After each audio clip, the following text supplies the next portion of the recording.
Netflix is getting WWE RAW. Oh my God. Drop emojis on them. What is the best Raw move? Let me ask you something. What's the best wrestling move? For me, it's got to be a cross between the Stone Cold Stunner and the DDT because they happen so fast. You don't even know you're in it, both of them. The Stone Cold Stunner, you get kicked in the stomach. You know, oh no. And that look on your face. And then the DDT, when he just turns his back on you, you think he's walking away. But no, he's got you. So those are like the two funniest ones, man, for me. What about you, Mr. Finch? Just as we The, digress into the stunner is wrestling. really good, man, because you get to kick them. And then when you do the drop on the chin, it's like they get to bounce up in the air and fly out the ring or whatever they're going to do. So it's comedy when the person sells it, right? For me, the one that came to mind was the Goldberg spear. He just runs and it's like tackles you. And he follows it up with the what's he call it? The hammer, the jackhammer? Yeah, I think. But the spear is just funny to me. I don't know. Yeah, man. And then what's the undercover, the Undertaker's one? What's the one where he just puts his hand up? What's that called? He's got his choke slam. Yeah, he's just possessed when he Yeah. puts those eyes like this and he's just looking at you. I was like, man, anyway, we Well, digress. But I think if that's what eh, Netflix put on the streaming community. if you can find videos of Booker T's, oh God, I forgot the name of it. He had a special move, not the one where he does the spinneroonie, not the one where Oh he does yeah. the break dancing and then does the kick.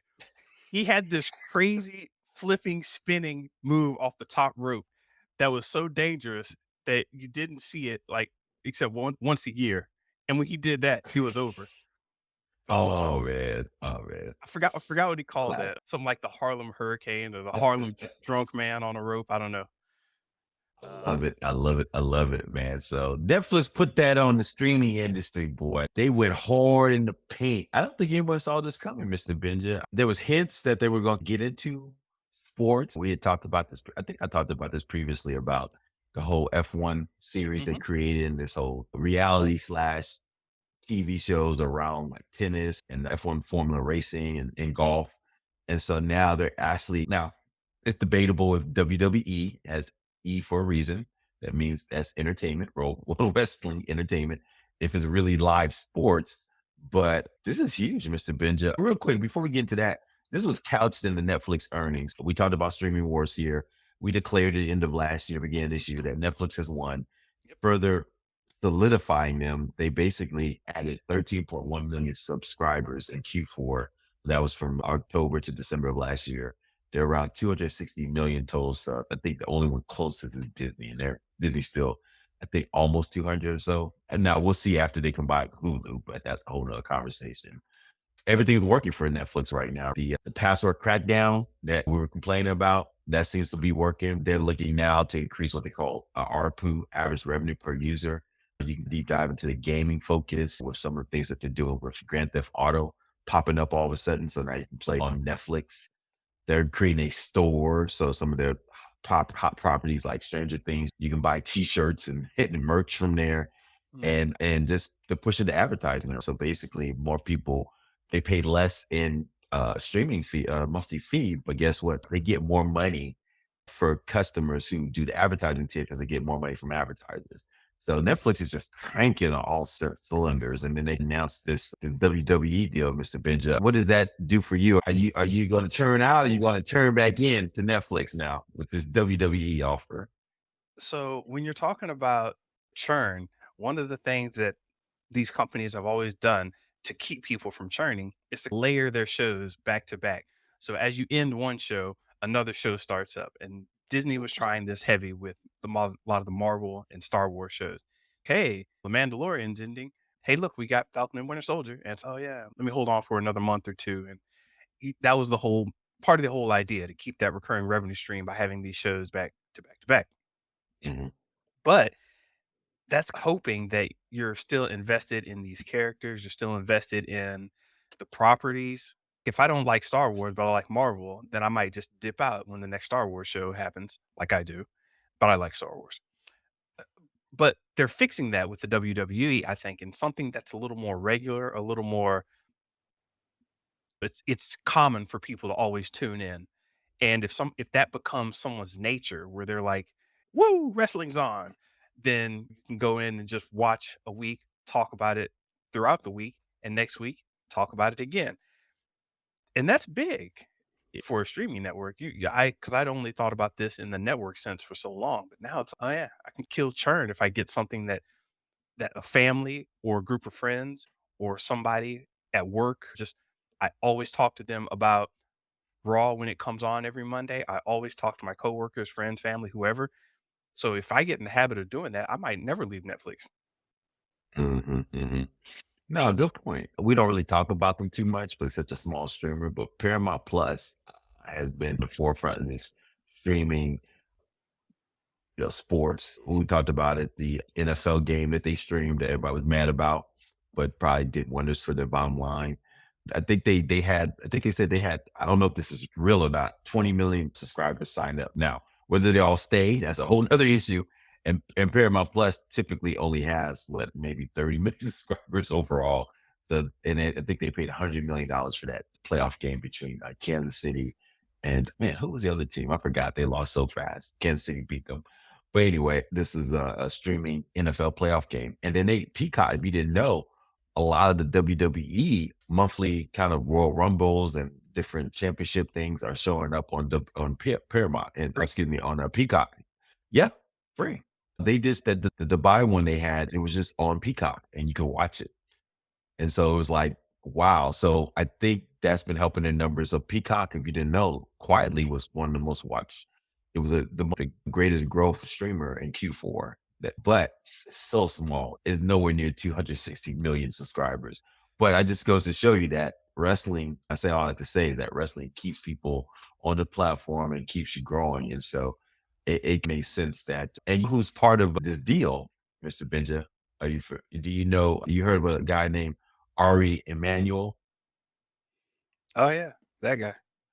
Yeah, he owns the rights. This company's called TKO. He owns the rights to wrestling and some other sports franchises, and he brokered this deal with Netflix. And it's just fascinating that he is in the mix with these big brands. So, real quick, let me read this real quick. So, Netflix announced that it's taking steps toward live sports. The platform has acquired exclusive US rights to WWE Monday Night Raw. That's it. I mean, they have a Friday, what they have the next series. So I think next and all these other things are still going to stay on Peacock, but it's just for Monday Night Raw. And Mr. Benjamin, Monday Night Raw, let's be honest, that has a special place in our hearts. That and Thursday Thunder. Thursday Thunder. Oh, snap. But Monday Night Raw, man, just memories of staying up all night just at the Tallahassee Convention Center to see that Monday Night Raw with Booker T and having to sign Booker T. It's my daddy. Mr. P is my daddy. Yeah, that was the sign I put up. So anyway, we digress. So we'll tell that story another time. But anyway, they're going to get the exclusive rights to Monday Night Raw, and it will be for the next 10 years. Netflix is paying $5 billion, about 500 million annually, and they have a option so they can stop after 5 years or extend the contract for another 10 years. Pretty fascinating, Mr. Benjo, this deal that Netflix has brokered and what they want to do. Yeah, so how is this whole sports plus streaming thing going? Or recurring entertainment plus streaming thing going just in general? I know we talked about Amazon and some of the NFL shows. We talked a little bit about Peacock. Now we're talking about Netflix. How's this whole thing playing out? Like I said, Netflix sports strategy was to remain focused on sports adjacent content. They have a series called The Quarterback, where Patrick Mahomes and other quarterbacks Mhm. just kind of day in the life of what they do. And then Right. that Beckham series. But the big deal was like MLS, Amazon, basically Apple. Remember they did that big deal with Messi when he came Right, right. over, and he basically got like a percentage of everything that showed up for the Major League Soccer, which is here in US based, and they had one of the top soccer sports stars show up. Major League Baseball shows up on Amazon, shows up on Apple TV.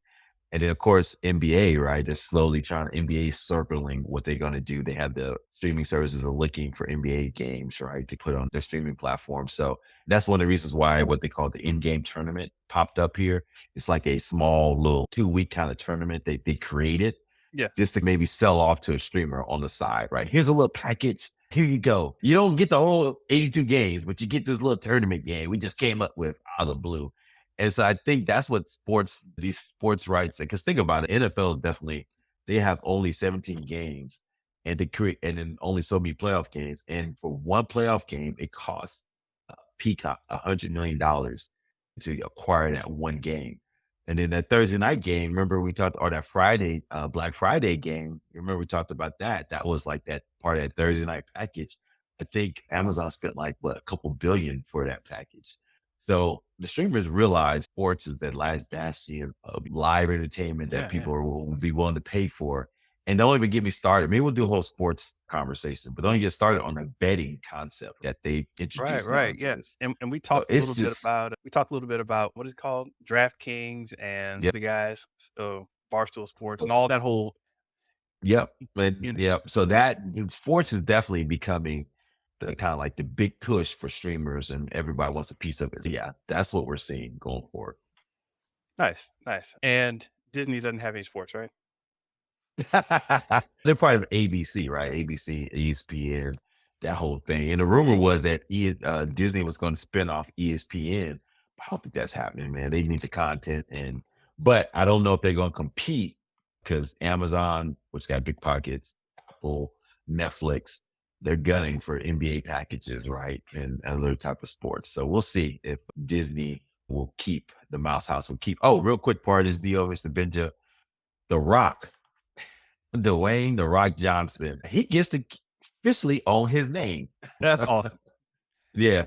He's part of the board of the group TKO that ownership rights into this process. And so he now is a part owner in the WWE. So with that part of that package, he gets to keep the rights to his name, The Rock, which was obviously a property, a character that was created by the WWE. He now officially owns it.